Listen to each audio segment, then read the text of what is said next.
So we're going to go through the questions that we answered last class in our practice test. So the first question was about the less I know the better, and you had to choose what style from rock, folk, Latin or hip hop.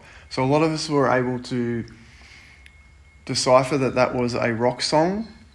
It had that sort of 4/4 rock beat. It had a distorted bass. The singing is quite pop, but it was definitely a rock song. Some people had hip hop, but it was definitely a rock song. So the question was asking you to talk about the characteristics of the style in relation to duration, articulation and pitch, repetition or contrast. So my suggestion is you need to start with an opening sentence, which not many people did. The Less I Know the Better by Tame Impala has a melancholic and euphoric expressive outcome expressed through the use of pitch, articulation, contrast and repetition. So you're just naming the expressive outcome and relating it to the elements you're going to speak about. So I've taken a few notes here on a couple of the elements, but I'm going to print this off and give it to you for you to have a read through and look at some of the language that I used in my response. So we're not going to talk about that on this video. I'm going to talk about the other things. So the third question was about identifying intervals. So in Compass, if you flick through some of the lesson plans that we've been doing of late, there's a whole lot of stuff here for you to watch or practice. But the theory levels that I left you last week has a lot of stuff for whatever level you're at, whether you need to watch some of the videos, take some of the lessons, or you just want to do the practice questions. So intervals here, so knowing your interval table, but this question requires you to know the sounds of the intervals. So if we can learn to categorize them in this way, I think it's a good way. So the three answers were major second, and major 7. So not too many people were able to get that. Here is the table of the songs that are to do with all the different intervals. There's mainly ones for descending, but not all.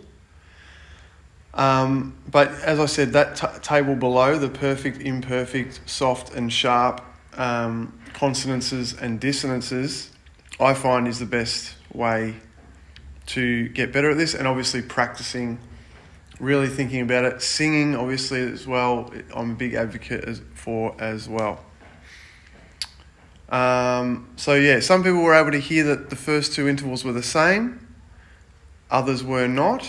So you need to practice these ascending and descending, and you need to hear it on different instruments as well. So this method here, where you just start with a couple of intervals and then you add them in once you get more confident, I think is a really good thing to do. And I highly recommend you do that before the test. Intervals are a great way to get better at scales and chords. So the next question was about the size and quality of intervals. So I think the first interval that was written on the piano was B to G, but I wrote it in the treble clef B to F. So if you got any of those right, I would give you a mark. So B to G, if you count the lines and spaces, or you count the note names, B, C, D, E, F, G, you get 6, and then you count the semitones on the piano, you'll find that you will get 8 semitones. So we count that again, and then that will be a -6, that one. So B to G is a -6 because it has 8 semitones. So we don't include B. B is 0 because B to B is a unison. Okay, on the treble clef I had B to F. B to F, if we go B, C, D, E, F, B, C, D, E, F. That is 5. And then if we count on the keyboard, we should get 6 semitones, which is a diminished fifth. The third question, which was actually just the second question, was D to F, written on treble clef or the keyboard. That had 3 semitones, so that's a minor third. Okay? So, as I said, this 14-page document here should be used to revise, especially the listening questions. There's going to be a lot of listening on the SAC, as there was in the practice SAC. And there's a lot of good information throughout this document. So the next question was about scales. And I'm just trying to find that now. So there's also written intervals here. You can do the lessons. If you are still struggling with that, obviously there's things in your orange book that help you with intervals and scales and chords, of course. But this just goes through. So a first in this language is a unison. Americans call it a first. Seconds are, 1 away. Thirds are 2 away. 2 away, I suppose, and then so on. So you can go as slowly as you like through those lessons. This one gets more into what makes up a minor, major, or a perfect interval, and shows you how to count on the keyboard, which is important. So, obviously, musictheory.net, I'm a big advocate for using that to revise. So, question 4, scales.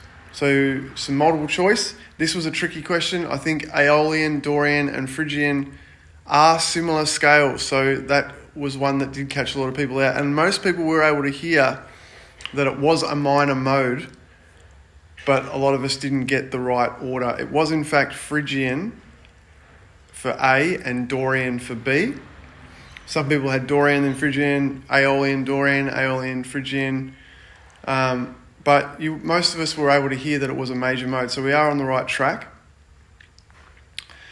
So in this document, there are some tips and tricks for scales, listening scales. That's the chords, sorry, bear with me a second. I think I just went past it. Oh, there we go. So if you study this and you find out which intervals are in each of the scales, I think it's an easier way to hear them.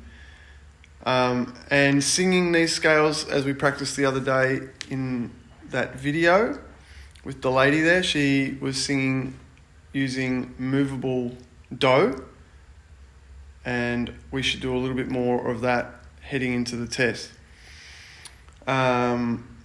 So the ones with the majority of green are a major sound, and the one with the majority of beige are a minor sound.